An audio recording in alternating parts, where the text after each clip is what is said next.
नमस्कार दोस्तों, स्वागत है आपका हमारे न्यूज़ चैनल में।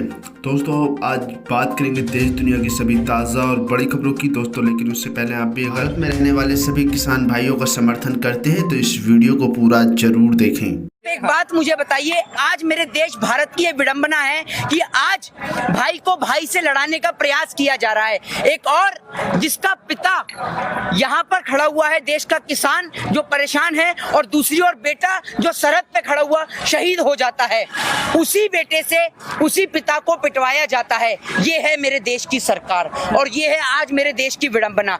आज भारत देश का किसान, जो भारत देश का अन्नदाता, जब खेत के अंदर इस मिट्टी के अंदर से, जिसको हम सोना कहते हैं, जो किसान के लिए फसल वो सोने के समान है, उस सोने को इस मिट्टी से उगाता है और आपका और मेरा, देश के तमाम लोगों का पेट भरता है। लेकिन आज देश के अंदर लोगों को शर्म नहीं आ रही बिल्कुल भी कि आज इन किसानों के समर्थन में अपने घर से निकलकर नहीं आ रहे हैं। आज ये हमारे देश भारतवर्ष की विडंबना है कि देश का किसान यहाँ परेशान है और उसका बेटा सरहद पे परेशान है। तो एक और देश के प्रधानमंत्री नरेंद्र दामोदर दास मोदी जी चंद वोटों के खातिर और इस प्रधानमंत्री की कुर्सी के खातिर सरहद पे जवानों को मरवा देते हैं, तो कभी देश के अन्नदाता किसानों को परेशान करवा देते हैं। एक बात मुझे बताइए, जब देश के किसान, देश के अन्नदाता को न्यूनतम समर्थन मूल्य नहीं मिलेगा तो वो किसान अपने घर का पालन पोषण कैसे करेगा? आज देश के किसानों को मरवाने की साजिश जो भारतीय जनता पार्टी के द्वारा की गई है, आज देश के अंदर देश के किसानों को मरवा रही है। आप एक बात मुझे बताइए, भारत देश जिसे जाना जाता है हिंदू मुस्लिम सिख ईसाई एकता के लिए, आज पहली बार 1947 देश की आजादी से लेकर आज 2020 तक देश का पहला ऐसा प्रधानमंत्री नरेंद्र दामोदर दास मोदी है जो देश के जवानों को मरवा रहा है और देश के किसानों को भी मरवा रहा है। लेकिन शर्म उन लोगों पे आती है जो इस देश का नमक खाते हैं, इस देश की रोटी खाते हैं, और इस देश का किसान जो खेत में अनाज पैदा करता है उससे अपना और अपने बच्चों का पेट भी भरते हैं। लेकिन उन लोगों को इतनी सी भी शर्म नहीं आ रही कि देश का अन्नदाता घर से निकल के आया है और न जाने उनके पैरों में कौन सी मेहंदी लग रही है कि उनसे यहाँ तक नहीं आया जा रहा। और एक बात नरेंद्र मोदी जी को बता देता हूँ कि ये आपके सलवार वाले बाबा रामदेव नहीं है जो भग जाएंगे, ये देश का किसान है। और जब देश के किसान की बात आती है ना, और उसके भारतवर्ष की मिट्टी की बात आती है, तो इस भारतवर्ष की मिट्टी ने तो गोरे अंग्रेजों को भी इस देश से खदेड़ा है, तो आप जैसे काले अंग्रेजों की तो औकात ही क्या है? आपको इस देश से इतनी दूर खदेड़ा जाएगा कि आप वापस कभी इस देश में आएंगे भी नहीं। मामला ये है कि जो कानून को लेकर जो कहा जा रहा है इनको वापस लिया जाए, फिर एमएसपी की गारंटी दी जाए। सरकार का एक बात मुझे बताइए, सरकार, एक मिनट, सरकार लिख के देगी इसे? सरकार व्हाइट पेपर पे स्टैंप लगाकर लिख के दे कि अगर इस कानून के बाद एक भी किसान देश का आत्महत्या करता है या उसका परिवार भूखा मरता है तो क्या उसकी जिम्मेदार सरकार होगी या उसके जिम्मेदार प्रधानमंत्री नरेंद्र मोदी होंगे? या इस बिल के बाद अगर एक भी किसान मर जाता है तो क्या प्रधानमंत्री अपनी कुर्सी से इस्तीफा दे देंगे? बताइए।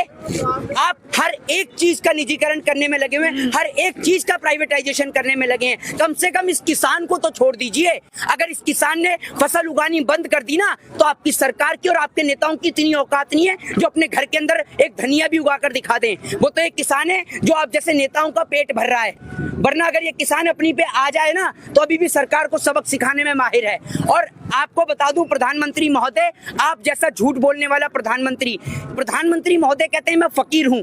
आप जैसा फकीर अगर इस देश में हो ना, आप जैसे फकीर 10 लाख का सूट पहनता है, 2 लाख का चश्मा लगाता है और ग्रहण देखने के लिए लाखों करोड़ों रुपया खर्च कर देता है, आप फकीर हैं? आप कहां से फकीर हैं? आपने पूरे देश को फकीर बना दिया फकीर की आड़ में। आपका गृह मंत्री तड़ीपार इस देश का गृह मंत्री है, गृह मंत्री की मुंह से आवाज नहीं निकलती इस देश का बातचीत करने के। अगर आप सुनिए, अगर आप आंकड़े देखें ना तो इस देश का 95% जो सरहद पे देश पे जो लोग खड़े हुए हैं वो यूपी के, पंजाब के, हरियाणा के ही लोग हैं।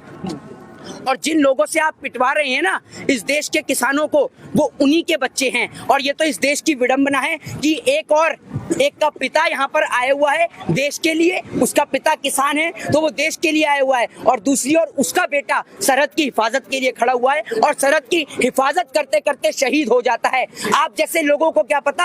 आप जैसे लोग तो अपने मखमली कंबल में सोते रहते हैं। आज देखिए भारत में कितनी सर्दी है और यहाँ सर्दी के अंदर देश का किसान सिर्फ अपनी मिट्टी के खातिर यहाँ पर खड़ा हुआ है, और ये जब तक खड़ा रहेगा जब तक इसे इंसाफ नहीं मिलेगा। बाबूजी आप कहाँ से आए हैं? कुरुक्षेत्र हरियाणा से किसान है, सबसे मिलवा। तो क्या तकलीफ है? मोदी जी कह रहे भाई आप लोग भी भलाई के लिए इतना सब कर रहे हैं और जो विपक्ष है वो बेकार है आप लोग।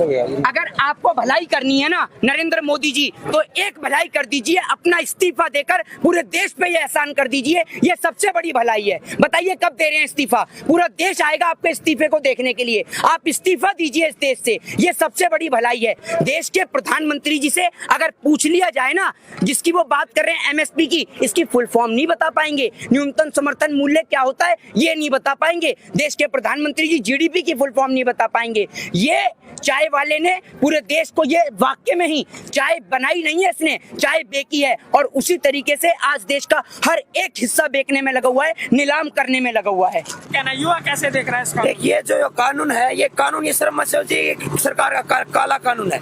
ये हमारे किसानों की कौम के ऊपर सीधा वजूद पर हमला है। और जब वजूद की बात होती है तो हर किसान, हर वर्ग, हर नौजवान, उसकी पत्नी, उसका दादा, बेटा, सब उठते हैं। मैं एक नौजवान हूँ, मैं पढ़ता हूँ, स्टूडेंट हूँ, लेकिन मेरा एक कर्तव्य है कि मैं किसान का बेटा हूँ। तो मेरे जैसे बहुत इसके छात्र उठ कर आए हैं, क्योंकि हमारे किसान कौम के हमला है, वजूद पर हमला है। और ये वजूद की लड़ाई है, ये वजूद की लड़ाई जब तक चलती रहेगी जब तक हमारी सरकार मांगे नहीं मानती।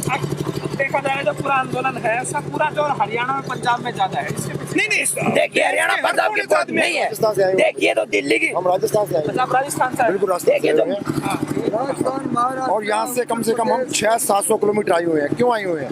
देखो, सबसे पहले ये बात अलग है, हरियाणा का किसान और पंजाब का किसान जागरूक ज्यादा है। उनको पहले पता चला ये हमें मारना चाहते हैं। जैसे जैसे लोगों को पता चल रहा है वैसे वैसे लोग आ रहे हैं। कल तक राजस्थान से हजारों लोग आपके यहाँ पहुँच जाएंगे। कल तक वहाँ चले हुए हैं, बीकानेर, अनूपगढ़, रावला, गढ़साना, जैसर से वहाँ लोग चले हुए हैं और पहुँच जाएंगे कल तक। क्या कहना है आपको? कहाँ से? हम कुरुक्षेत्र से आए हैं। मैं गन्ना संघर्ष समिति का प्रधान हूँ, हरियाणा से आए हम सरकार से एक ही बात कहते हैं भी ये जो सरकार ने हमारे पास 3 काले कानून थोपे हैं, इन तीनों काले कानूनों को वापस लें। और किसान का बच्चा आज सड़क के ऊपर है। सरकार जो किसान, हरियाणा के अंदर दुष्यंत चौटाला उप मुख्यमंत्री है, किसानों की राजनीति करते हैं।